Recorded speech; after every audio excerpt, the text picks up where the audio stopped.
Γεια σας σε όλους, από εδώ η Ξένια και σήμερα θα μιλήσουμε για μία περίπτωση αρκετά δύσκολη. Γενικά αποφάσισα αυτό το βιντεάκι να είναι λίγο μακρύτερο από θέμα διάρκειας, διότι θα μιλήσουμε πιο αναλυτικά για το θέμα μανικιούρ, αφού μου το ζητάτε πολλές φορές και στα σχόλια και στα μηνύματα που δέχομαι στο Instagram. Βασικά τώρα που τα λέμε και στο Instagram μιλάμε για αρκετά πράγματα που δεν ανεβάζω εδώ. Γενικά προσπαθώ όλα τα προφίλ μου σε όλα τα social media να διαφέρουν λίγο πολύ το ένα από το άλλο, να μην βάζω ίδια πράγματα, να μην ανεβάζω πράγματα που ήδη είχατε δει αλλού και ενδιαφέρον κάπως παραπάνω. Και γι' αυτό αν τυχόν δεν με ακολουθείτε στο Instagram ή στο TikTok, κάντε το, μην χάνετε ίσως κάποιες πληροφορίες που θα μπορούσαν να σας είναι χρήσιμες. Εκτός από το δέρμα, γενικά εδώ πέρα στα χέρια αυτά υπάρχει πρόβλημα και στα νύχια, είναι αρκετά λεπτά, είναι αρκετά εύθραυστα. Κάποια στιγμή θυμάμαι είχε κάνει μια απόπειρα η κυρία αυτή, πήγε σε μια τεχνίτρια η οποία ήταν κάποια γνωστή, της γνωστής ή γνωστή, δεν θυμάμαι τώρα ακριβώς την ιστορία, και μετά από 2-3 φορές απευθείας είχε αποκτήσει ονειχόληση. Γιατί εδώ πέρα πρέπει να προσέχουμε ακριβώς σε όλα τα βήματα τι κάνουμε. Μην νομίζετε ότι μόνο εγώ κάνω ανακαλύψεις και μόνο εγώ σας δείχνω κάτι. Αυτή τη στιγμή θέλω να σας δείξω κάτι το οποίο μου πρότειναν τα κορίτσια. Είναι αυτό εδώ το pusher που δείχνω πόση ώρα. Είναι καταπληκτικό, είναι πάρα πολύ όμορφο και είναι πάρα πολύ ταιριαστό για την περίπτωση τώρα που το δέρμα είναι κολλημένο πάνω στον ήχη. Το κακό της υπόθεσης ότι δεν έχω συνηθίσει να δουλεύω με μεταλλικά pusher. Ξέρετε ότι προτιμούσα έως τώρα τα ξύλινα αυτά εδώ τα σμπροχτήρια, τα ξυλάκια, και μου φάνηκε κάπως αυτός ο τρόπος. Όμως είπα στον εαυτό μου ότι θα δοκιμάσω κάτι το καινούριο. Θα βάλω αυτό το εργαλείο στη δουλειά μου και θα σας πω τις εντυπώσεις. Περιττό να σας πω ότι η πελάτησα κατευθείαν είδε το καινούριο εργαλείο, έχει συνηθίσει τα ξυλάκια και κατευθείαν με ρώτησε τι είναι αυτό, μα πόσο όμορφο είναι, και δέχονται περισσότερο έτσι οι άνθρωποι που σας έρχονται να δοκιμάζουν, να κάνουν καινούρια πράγματα μαζί σας. Μα και εσάς που σας το δείχνω τώρα, αφού μου το προτείνατε, πολλές από εσάς είναι pusher από την εταιρεία Stalex, είναι σαν να κάνουμε κάτι μαζί. Και η δεύτερη καινούργια ανακάλυψη είναι αυτό εδώ το μικρούλι. Όχι η φρέζα αριστερή ή φλόγα, αλλά αυτό το μικρούλι από τα δεξιά είναι αυτό που με βόλεψε εν τέλει. Το δούλεψα, κορίτσια, μία εβδομάδα και επίσημα ανακοινώνω ότι αυτό εδώ το φρεζάκι είναι καταπληκτικό όταν έχουμε τέτοιο δέρμα το οποίο είναι σούπερ κολλημένο. Υπάρχουν παντού ξηράκια, δεν είναι τόσο σκληρό όσο φαίνεται. Δεν ταιριάζει εδώ πέρα μπλε κρίκος, διότι θα ήταν αρκετά σκληρός εδώ, και με την παραμικρή πίεση αν όχι θα μάτωνε, θα παίρνε παραπάνω δέρμα και θα κοκκίνιζε. Αλλά εφόσον είναι κοντούλικο αυτό, δουλεύει με όλη του την επιφάνεια, δουλεύει όλη τη τσέπη μέσα, εφόσον δεν υπάρχει πολύ μεγάλη τσέπη εδώ, ίσα ίσα δουλεύουμε και το πάνω το δέρμα, το ταβάνι που λέμε, και το κάτω τον ήχη, ταυτόχρονα όλα μαζί χωρίς να χάνουμε χρόνο, και χάρη σε αυτό το πλάτος που έχει, γιατί είναι έτσι χοντρούλικη κάπως, ανοίγει κατευθείαν την τσέπη και έχουμε την εντύπωση ότι κάτι έχουμε εκεί πέρα, ενώ δεν υπάρχει. Θα το δείτε μετά στο τέλος αφού το βάψουμε και με χρώμα. Στην ουσία δεν βάφω μέσα στην τσέπη, αλλά βάφω αρκετά κοντά στα πετσάκια, όσο μου το επιτρέπει η φυσιολογική μορφή του νυχιού αυτού. Τώρα που τα λέμε θα μπορούσε να ταιριάξει και ο μπλε κρίκος, αλλά όχι στην καινούρια του κατάσταση. Αν έχετε αποφασίσει ας πούμε να πάρετε μόνο μπλε κρίκο, δεν θα δουλέψετε κατευθείαν σε τέτοιο ευαίσθητο δέρμα με μπλε κρίκο, αλλά θα τον δουλέψετε έτσι 5-7 φορές σε κάποια λίγο πιο κανονικά δέρματα και μετά με αυτή τη φρέζα θα έρθετε σε τόσο ευαίσθητα. Σε αυτή την περίπτωση ναι, θα τέριαζε. Όπως και να έχει, δουλεύουμε πάρα πολύ προσεκτικά. Προτιμώ να επιστρέψω στα πριν βήματα παρά να κόψω κατευθείαν πολύ.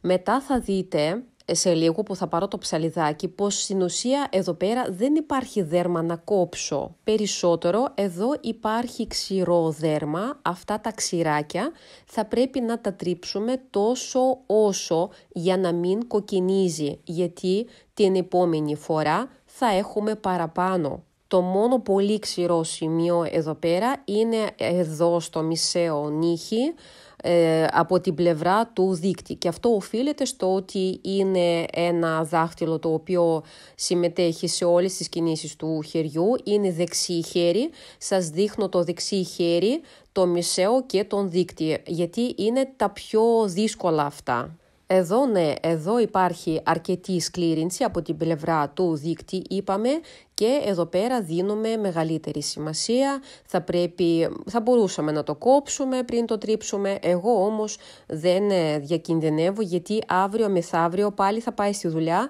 και δουλεύει σε δημόσια υπηρεσία, η κοπέλα εδώ πέρα έχει να γράφει, έχει να πληκτρολογεί, οπότε αυτό το σημείο θα πιέζεται και πάλι, πράγμα το οποίο θα φέρει την αντίδραση του δέρματος και αυτό δεν το χρειαζόμαστε, είπαμε. Φυσικά, αφού φύγει από μένα, πάντα αγοράζει λαδάκια, έτσι αυτά τα επαγγελματικά, για να μπορέσει να ενυδατώνει. Αλλιώς, όταν δεν τα χρησιμοποιεί, πάντα έχουμε πιο χάλια. Την κατάσταση όπως είναι τώρα, αυτή τη φορά δεν κατάφερε τόσο καλά να έχει σε καθημερινή βάση και σαν αποτέλεσμα έχουμε λίγο χάος παραπάνω. Και φυσικά όταν με ρωτάτε πόση ώρα πρέπει να διαρκεί ένα μανικιούρ, όταν έχουμε τέτοιες περιπτώσεις δεν μπορώ να μιλήσω στο ότι εγώ σε 5 λεπτά τσακ πατ τη ξεπέταξα την κοπέλα. Εννοείται πως εδώ πέρα θέλει παραπάνω χρόνο, θέλει παραπάνω προσοχή και στα εργαλεία και στην τεχνική. Νομίζω πως δεν έχω κρύψει καμιά φορά ότι τα κοφτάκια μου και τα ψαλιδάκια μου γενικά τα προτιμώ να είναι της εταιρείας Stalex. Νομίζω ότι είναι κορυφή γενικά στον κόσμο από θέμα εργαλείων για μανικιούρ. Αρκετό καιρό υπάρχει βίντεο με το δικό μου το ψαλίδι, ακόμα το έχω αν θέλετε να σας το δείξω στο Instagram σε κανένα story.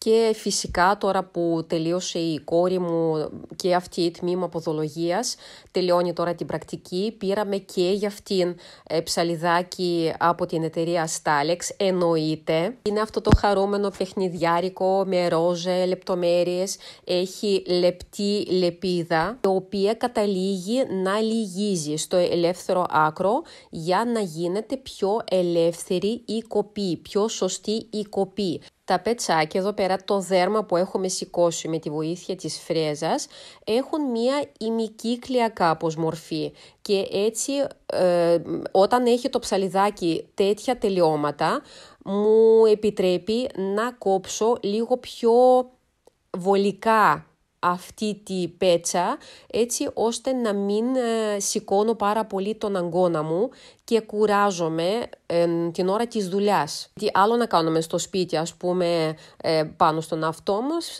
μανικιούρ και άλλο να το έχουμε δουλειά και να είναι κάθε μέρα, όλη μέρα. Ξέρουμε ότι κάποιες τεχνίτριες από κάποια χρόνια, από κάποιους μήνες, μη σας πω, δουλειά συνεχόμενης, αποκτάνε κάποια προβλήματα στα δάχτυλα, στα χέρια και είναι βασικό στοιχείο αυτό που πρέπει να βλέπουμε στα εργαλεία. Όταν επιλέγουμε εργαλεία θα πρέπει να καταλαβαίνουμε τι περιμένουμε ακριβώς από αυτό το εργαλείο, τι θέλουμε, πού θέλουμε ακριβώς να βοηθηθούμε. Κανονικά στο ίντερνετ και γενικά στον κόσμο των νυχιών βλέπουμε κάτι όμορφα βίντεο, με μιας γίνεται το αποτέλεσμα, περνάς με το ψαλίδι, με το κοφτάκι, με τη φρέζα και κατευθείαν φεύγει όλο το δέρμα και γίνεται πεντακάθαρο το αποτέλεσμα. Όλα αυτά είναι τόσο σπάνια. Τα κοριτσάκια που ξεκινάνε τώρα το επάγγελμα πολλές φορές μπερδεύονται, νομίζουν ότι κάτι δεν κάνουν καλά, κάτι δεν πάει σωστά με αυτές. Θέλω, κορίτσια, να σας καθησυχάσω, γιατί η καθημερινότητα είναι διαφορετική.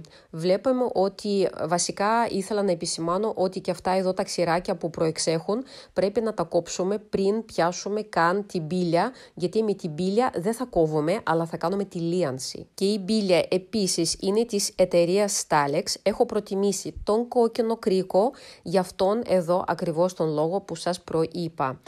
Θα κάνουμε όχι κοπή, αλλά περισσότερο θα λιάνουμε τις περιοχές που έχουμε παραμιλήσει με το ψαλίδι, που έχουμε παραμιλήσει γενικά με τις προηγούμενες φρέζες και θα πρέπει απλά όχι να κόψουμε, αλλά εντάξει, σίγουρα θα φύγουν τα ξηράκια που έχουμε αφήσει, που έχει αφήσει το ψαλίδι, αλλά περισσότερο δεν πρέπει να δουλεύουμε με μεγάλη ταχύτητα.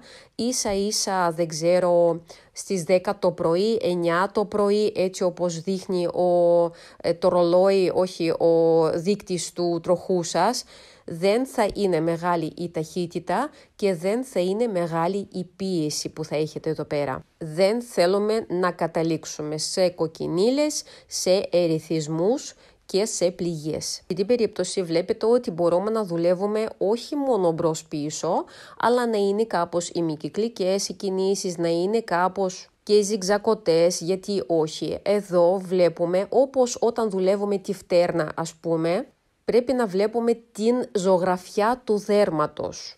Πρέπει να δώσουμε σημασία από πού έρχεται το ξηράκι αυτό. Να το ξυριζώσουμε εκεί, όχι να τρίβουμε όλη την επιφάνεια. Δουλεύουμε τώρα στοχευμένα, βλέπετε, με κυκλικές κινήσεις. Δουλεύω στοχευμένα μόνο τις περιοχές που έχω τα ξηράκια. Αυτό όμως θέλει μετά κάποια φροντίδα, είπαμε. Αν φεύγει από εσάς αυτό το άτομο και συνεχίζει και χρησιμοποιεί αντισηπτικά, χρησιμοποιεί άγρια υγρά τύπου χλωρίνη στο σπίτι και δεν φοράει γάντια, εννοείται πως όλο αυτό που κάνουμε, όλη αυτή η προσπάθεια πάει στο διάολο. Καλά είναι τα Instagramiκα χέρια, έτσι με μακριά λεπτά δάχτυλα, με τέλεια επιδερμίδα και τέλειο σχήμα νυχιών, όμως η καθημερινότητα είναι διαφορετική και τις περισσότερες φορές, κορίτσια, οι τεχνίτριες γνωρίζουμε ότι δουλεύουμε με τέτοιες περιπτώσεις. Είναι δύσκολες οι περιπτώσεις αυτές, οι περισσότερες, οι 80%. Τι κάνω εδώ τώρα? Βλέπουμε ότι αφού περάσαμε με μπίλια, έχει καθίσει κάπως το δέρμα και έχει πατηθεί κάπως και δεν μ' αρέσουν και πάλι τα πλευρά. Αν μπει και το υλικό πάνω σε αυτό το νύχι που δεν το βλέπω άλλο πια, που τελειώνουν τα πλευρά, θα με ζορίσει και πιθανόν θα έχω αποκολλήσει στα πλευρά. Και γι' αυτό αποφασίζω να πάρω μία φλόγα και η φλόγα είναι πάλι από την εταιρεία Stalex. Σας την έδειξα λίγο πριν μαζί με το μικρούλι. Και αποφασίζω λοιπόν να χάσω άλλο ένα δεκάλεπτο, αλλά να εξασφαλίσω λίγο το μέλλον μου, γιατί αν δεν το κάνω σίγουρα θα έχω αποκολλήσεις. Εκτός αυτού συνεχίζουν και δεν μου αρέσουν εδώ πέρα τα σημεία ανάπτυξης, τα οποία είναι πάντα σκληρούτσικα και βλέπουμε ότι το νύχι, επειδή είπαμε στην αρχή ότι είναι λεπτό και εύθραυστο, σπάει εύκολα σε αυτά τα σημεία, γιατί το δέρμα είναι σκληρό, το νύχι είναι λεπτό, πάει να μεγαλώσει και δεν έχει τη δύναμη και αρχίζει και σπάει κάτω από το υλικό και σπάει μετά και το σύνολο. Οπότε αυτές τις λεπτομέρειες θα πρέπει να τις αναλύσουμε. Βλέποντας τον νύχι καταλαβαίνουμε τις ανάγκες του, γιατί εδώ μετράει στο επάγγελμα, σε κάθε επάγγελμα μετράει η ανάλυση. Αν δουλεύουμε τη λεπτομέρεια, πάντα θα έχουμε ένα καλύτερο αποτέλεσμα. Αχ, δεν μπορώ. Τώρα που βλέπω το βίντεο ξανά, βλέπετε πόσο πιο όμορφο γίνεται το δέρμα, πόσο πιο δουλεμένο. Μην παραμελείτε όλα αυτά τα βήματα. Της δουλειάς δεν το καταλαβαίνεις. Μετά όμως, όταν σου έρχεται αυτό το άτομο και σου λέει ότι ξέρεις, Ξένια, τι έκανες κορίτσι μου, και νιώθω άλλος άνθρωπος, ξέρω εγώ. Όταν ακούω κάτι τέτοια, πετάω από τη χαρά μου, αλήθεια. Θέλω να παραγγείλω και άλλα πράγματα, να χαροποιήσω και άλλο τους πελάτες μου, τις πελάτησές μου, να κάνω παραπάνω πράγματα, γιατί ο άνθρωπος με εμπιστεύεται και δεν εμπιστεύονται μόνο τα δικά τους τα χέρια. Τώρα μετά από τόσα χρόνια, μη λέμε χαζά, έχουν μεγαλώσει και τα παιδιά μας και μου στέλνουν και τα παιδιά τους. Είναι τι άλλο, δεν ξέρω τι άλλο στον κόσμο πιο χαρούμενο, πιο ζεστό από την αίσθηση στο ότι ο άνθρωπος σου εμπιστεύεται το παιδί του. Τέλος πάντων, πάλι έφυγα από το θέμα. Βλέπω το βιντεάκι και μου τρέχουν τα σάλια, πραγματικά. Κακά τα ψέματα, οι φρέζες είναι καταπληκτικές. Θα τις πάρετε και θα με θυμηθείτε. Αλήθεια, έχω και την κόκκινη μπίλια, έχω και την μπλε μπίλια. Βλέπουμε ότι το δέρμα, χωρίς παρακαλώ να βάλω το λαδάκι, ήδη φαίνεται αυτό το ζωντανό, αυτό το, πώς το λένε, το πατάς και φαίνεται ότι είναι απαλό. Χωρίς κοκκινίλες, χωρίς να το τρίβουμε πάρα πολύ. Εννοείται Instagramική εικόνα δεν είναι, αλλά τι να κάνουμε, τα χέρια είναι όλα διαφορετικά. Είπαμε, δεν ταιριάζουν όλα για επίδειξη μόδας. Παρόλα αυτά, ακόμα και αυτά τα νυχάκια και αυτό το δέρμα μπορεί να έχει ωραία υφή. Θα σας αφήσω από κάτω τα link από τις φρέζες. Εννοείται πως θα χαρώ πάρα πολύ αν μου γράψετε στα σχόλια αν έχετε δοκιμάσει ποτέ γενικά την εταιρεία Stalex. Και γενικά να μου γράψετε αν σας αρέσει αυτό το φορμάτ, να μιλάω λίγο παραπάνω, να είναι μεγαλύτερη διάρκεια στα βιντεάκια. Φιλάκια πολλά, τα λέμε στα επόμενα βίντεο.